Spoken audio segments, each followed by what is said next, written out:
Assalamu alaikum students. I am Sayyid Irfan Alisha and you are watching my YouTube channel Instant Physics Study. Students, chapter number 3 हमारे पास जो class matric का है, geometric optics. आज हम उससे एक most important topic study कर रहे हैं, that is refraction of light. Refraction of light topic study करने के साथ साथ हम ये भी देखेंगे कि हम उसको ई शीट पे कैसे रिप्रेजेंट कर सकते हैं।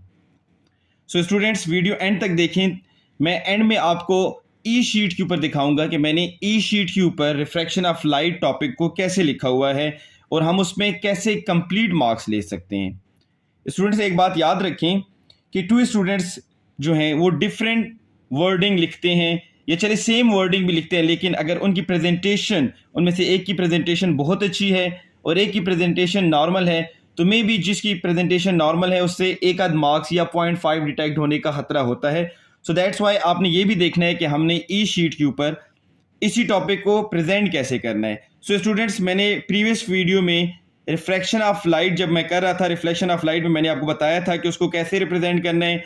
नाउ रिफ्रैक्शन ऑफ लाइट, जो हमारे पास लॉ ऑफ रिफ्रैक्शन भी मैंने एंड में लिखवाना है, ये दोनों हमने देखने कि हमने इसको कैसे रिप्रेजेंट करना है। सो स्टूडेंट, हमारे पास मेथडोलॉजी तकरीबन सेम ही है।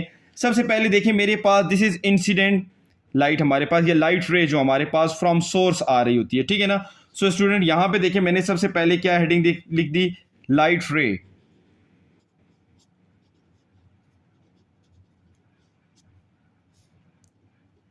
सो मेरे पास जो पहली हेडिंग है दैट इज लाइट रे, जो कि मैंने यहां पे लिख दी। और अब मैं लिखता हूं the path along which light travel.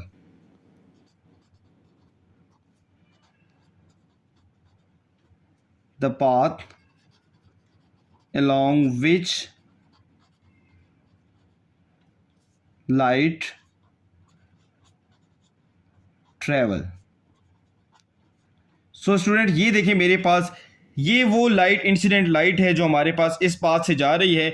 अब देखिए हमारे पास सबसे पहले मैंने इसको नेम क्या देना है। सो देखिए मैंने इसको जो नेम दिया है दैट इज इंसिडेंट लाइट, इसको मैंने क्या नाम दे दिया है, इंसिडेंट रे। Incident ray. सो देखिए मैं इसके साथ क्या लिख रहा हूं, मैंने लिखा the ray of light coming from the source. The ray of light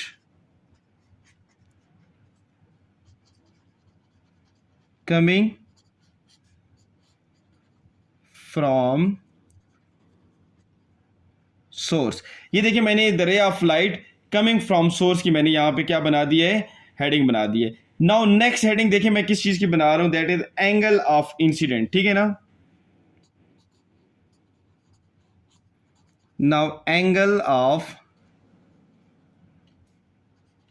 incidents, हमारे पास जो पहला हमारे पास जो एंगल है इंसिडेंट लाइट का, उसका मैंने लिख दिया। तो द एंगल बिटवीन, स्टूडेंट्स यहां पे एंगल ऑफ इंसिडेंट में जो आपको बता रहा हूं, इसको मैं पहले ड्रॉ करता हूं कि आपको समझ आ जाए कि एंगल ऑफ इंसिडेंट होता क्या है। यहां पे देखें, आपने जहां पे लाइट इमर्ज होती है, इंसिडेंट जहां पे स्ट्राइक करती है, एग्जैक्ट इसी पॉइंट के ऊपर आपने क्या ले लिया, नॉर्मल ले लिया। 90 का हमने क्या कर लिया, नॉर्मल लाइन ले ली। तो देखिए हमारे पास जो नॉर्मल लाइन के और इंसिडेंट रे के दरमियान जो एंगल बनता है, this is called angle of incident. तो देखिए आप इसको यहां पे यूं भी लिख सकते हैं, this is called angle of incidents and it is denoted by i. इसको हमने आई से लिख दिया। दिस इज कॉल्ड नॉर्मल, ये हमने नॉर्मल ले लिया 90 का, ठीक है ना। This is incident ray, incident ray. ये देखिए मैंने इंसिडेंट रे यहां पे लिख दिया। सो स्टूडेंट देखिए मैंने डायग्रामेटिकली हर एक चीज को आपके लिए बता रहा हूं। अब मैंने एंगल ऑफ, जो मैंने यहां पे इंसिडेंट लिखे, मैं उसको लिखता हूं the angle between incident ray and normal. The angle between incident ray and normal. So देखिए it is denoted by i, इसको हम मोस्टली किसी डिनोट करते होते हैं आई से, ठीक है ना। इट इज डिनोटेड बाय आई। मैंने यहाँ पे ये बात लिख दी। नाउ स्टूडेंट्स, मैं पहले आपको ये बता देता हूं कि ये जो मेरे पास मीडियम है जहां से ये लाइट आ रही है, basically this is air.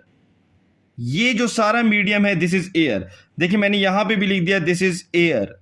But ये जो मीडियम जो मेरे पास ये सामने आपको नजर आ रहा है, दिस इज ग्लास। कोई भी एक ग्लास हमने ले लिया। अब जब लाइट मेरे पास यहां पे ग्लास में इंटर होती है तो फिर क्या होता है, तो देखिए, अच्छा मैंने सबसे पहले यूं बना दिया कि जो लाइट मेरे पास यहां से इंटर होती है वो हमारे पास रिफ्रैक्ट हो जाती है टूवर्ड्स नॉर्मल। देखिए मैंने यहां पे टूवर्ड्स नॉर्मल इसको क्या कर दिया, बेंड कर दिया। सो नाउ देखिए, this is called angle of refraction. This is called angle of refraction. ये देखिए मेरे पास एंगल ऑफ रिफ्रैक्शन बन गया। तो ये मेरे पास इंसिडेंट हो गई, ये मेरे पास रिफ्रैक्शन जो हमारे पास लाइट हुई है वो हुई है। नाउ अब देखिए अगेन मेरे पास यहां पे एयर, इधर ग्लास, इधर अगेन एयर है। तो लाइट जब इधर से निकलती है तो वो अगेन हमारे pass away from the normal क्या हो जाती है, रिफ्रैक्ट हो जाती है। So this is called emerging line. इसको हम क्या बोलते होते हैं, this is called emerging line. तो देखिए मैंने यहां पे लिख दिया इमर्जिंग रे। अच्छा, बहुत से स्टूडेंट्स जो है ना रिफ्रैक्शन रेज को बोलते हैं, लेकिन नहीं, असल में रिफ्रैक्शन ये होता है, ये रिफ्रैक्शन होता है, ये अगेन इस उसका हमारे पास देखिए ना, from denser to rarer medium, ये रिफ्रैक्शन है। लेकिन अगर हम एज ए होल स्टडी करेंगे तो हम फिर इसको क्या बोलते हैं, हम इसको इमर्जिंग रे बोलते हैं। ठीक है, दिस इज कॉल्ड इमर्जिंग रे। नाउ स्टूडेंट्स, मैंने अभी इमर्जिंग रे बना दी है। अब सेकंड साइड पे जो है तो वो भी मैं लिखता हूं। तो सबसे पहले हमारे पास इस तरफ आता है रिफ्रैक्टेड रे। सो अब हमारे पास जो यहां पे मैंने लिखा है ना रिफ्रैक्टेड रे, तो रिफ्रैक्टेड रे हम किसको बोलते हैं, basically the incident ray which refract from the medium. जो हमारे पास मीडियम में रिफ्रैक्ट होती है उसको हम क्या बोलते हैं, रिफ्रैक्टिंग रे। तो मैंने यहां पे लिखा द इंसिडेंट रे, ठीक है ना, विच refracted from the medium.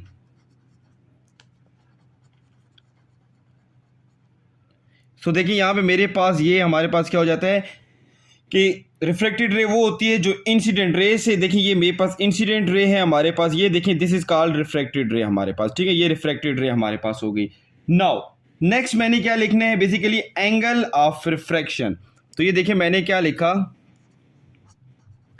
Angle of refraction. सो देखिए एंगल ऑफ रिफ्रैक्शन मैंने यहां पे हेडिंग दे दी। तो मैं यहां पे अब लिख देता हूं, बेसिकली एंगल ऑफ रिफ्रैक्शन हमारे पास कौन सा होता है।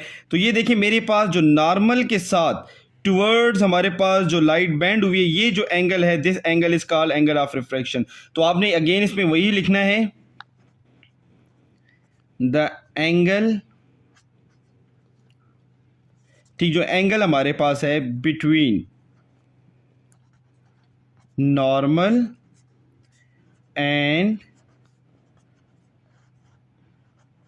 रिफ्रैक्टेड रे। तो रिफ्रैक्टेड रे के दरमियान में और इसके दरमियान में जो एंगल बनते हैं, this is called angle of refraction and it is denoted by R. ये देखिए हमारे पास हमने आर ली। अब मैं जो है तो एंड में जो स्टेटमेंट लिखने वाला हूं, ठीक है ना, अब मैंने स्टेटमेंट लिखनी है। और देखिए हमारे पास बेसिकली लॉ ऑफ रिफ्लेक्शन की जो स्टेटमेंट नंबर 1 होती है, दैट इज बिल्कुल एज इट इज सेम जो लॉ ऑफ रिफ्लेक्शन में हमने लिखी थी। ठीक है ना, तो यहां पे हमने क्या लिखना है, द इंसिडेंट रे, फिर नॉर्मल, एंड देन हमारे पास रिफ्रैक्टेड रे हमारे पास होती है। ठीक ना, at the point of incidence at the point of incident all lie in the same plane. In the same plane. अच्छा, आपको याद हो जब हमने रिफ्लेक्शन ऑफ लाइट पढ़ी थी तो उसमें भी फर्स्ट पॉइंट यही था कि देखिए ये वो पॉइंट होता है, ये वो हमारे पास जहाँ मैंने डॉट अभी लगाया है कि जहाँ पे इंसिडेंट रे भी है, जहाँ पे नॉर्मल भी है, जहाँ से रिफ्रेक्टेड रे भी है। तो देखिए तीनों मेरे पास आ गई। नाउ अब जो सेकंड पॉइंट है स्टूडेंट्स, ये मोस्ट इंपॉर्टेंट पॉइंट है। ये मैं इस पॉइंट को क्यों इंपॉर्टेंट बोल रहा हूँ, बिकॉज यही हमारे पास एक और बल्कि 3 क्वेश्चन आपके और भी इसमें कवर होते हैं। वो मैं अभी साइड में आपको बताता हूँ कि आपके 3 और क्वेश्चन कौन से यहाँ से अटेम्प्ट होते हैं। नंबर सेकंड देखिए मैंने क्या लिखा है, ठीक है। नंबर सेकंड जो पॉइंट है हमारे पास, तो बेसिकली नंबर सेकंड पॉइंट हमारे पास ये है कि द रेशो ऑफ, जो हमारे पास साइन इंसिडेंट हमारे पास होता है उसकी रेशो जब आप साइन आर रिफ्रेक्टेड के साथ निकालते हैं, basically it is equal to a constant. ये कांस्टेंट वैल्यू की इक्वल आ जाएगा। तो देखिए मैंने लिखा the ratio of sine incident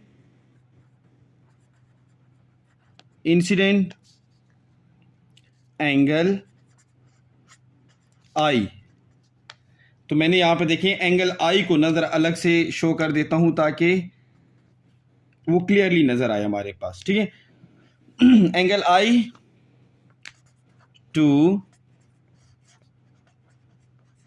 refracted angle, refracted angle अब मेरे पास कौन सा है, बेसिकली दैट इज आर। तो मैंने लिखा the ratio of sine incident angle I to refracted angle R, ठीक है ना, is equal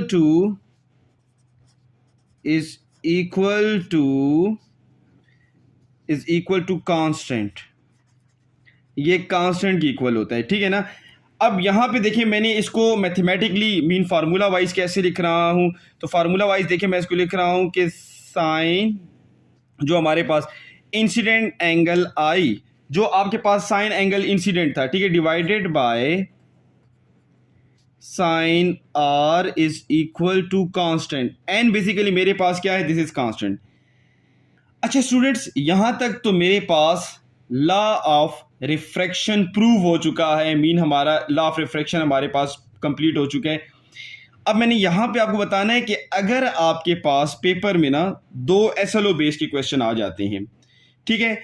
the first one that is हमारे पास पहला जो हमारे पास क्वेश्चन है दैट इज स्नेल्स लॉ। ये देखिए जो मैं एक्स्ट्रा में लिख रहा हूं ना, इसको लाजमी नोट करें, ठीक है ना। नंबर 1 मेरे पास अगर पहला जो आ जाता है दैट इज स्नेल्स लॉ, एक आ गया, इसको मैंने यूं ब्रैकेट में बंद कर दिया। नंबर सेकंड मेरे पास क्या है, हमारे पास जो सेकंड है दैट इज हमारे पास रिफ्रैक्टिव इंडेक्स,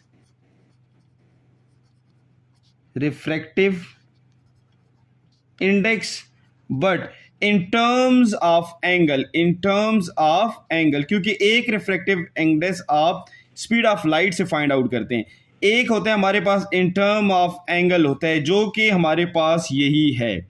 सो अगर आपको पेपर में आ जाता है डिफाइन स्नेल्स लॉ, तो बेसिकली लॉ ऑफ रिफ्रैक्शन के ही ये 2 पॉइंट यहां तक आपने स्नेल्स लॉ में भी लिखने हैं।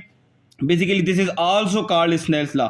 Sign I by sine R की जो रेशियो होती है ना, that is equal to normal, ये स्नेल्स लॉ में भी आता है। This is called Snell's law as well, and this is also called refractive index in term of angle. अगर आपको पेपर में क्वेश्चन आ जाता है कि define a refractive index in term of angles, तो आपने क्या कहना है कि आपने यही डायग्राम ड्रा करके आपने बताना है कि basically the ratio of sine of incident to the ratio of sine of refraction that is equal to a normal, and basically this is called refractive index, ठीक है ना। इसको आप refractive index भी बोलते हैं of the second medium with respect to the first medium, ठीक है ना। ये basically second medium का refractive index है, तो आपने लिखना है of a second medium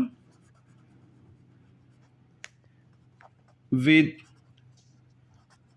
respect to